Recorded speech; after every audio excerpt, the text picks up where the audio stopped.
from my point of view, I think the most pressing issue of the day is the challenge posed by social media and the internet and the kind of information it purveys.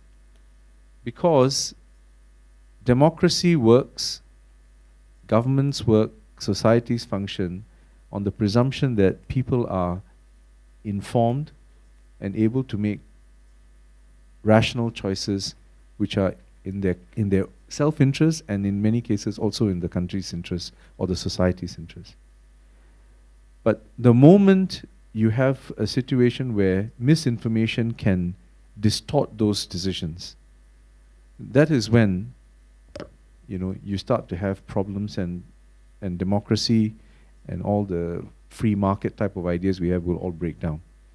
So to me, the biggest challenge today is how do we ensure that a more educated population,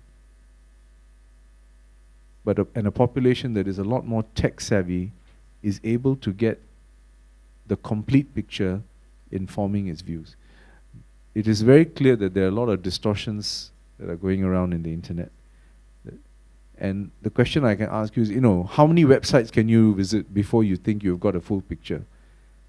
1, 5, 10. I mean, we have a limit, right, in terms of time and our own threshold for this.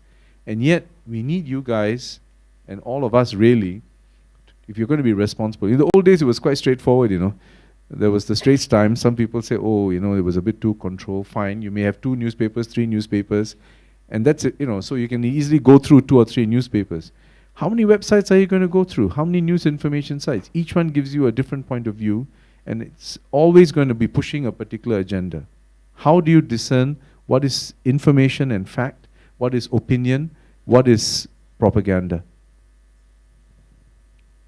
So that, to me, is, I think, the biggest challenge we face, because we need to be able to go through this into a new level. If you look at what's happening in, let's look at Egypt, look at some of these, countries in the Arab world where they're going through this major upheaval.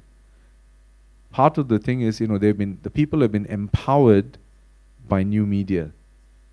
But equally, this new media is also creating a complete breakdown in the institutions.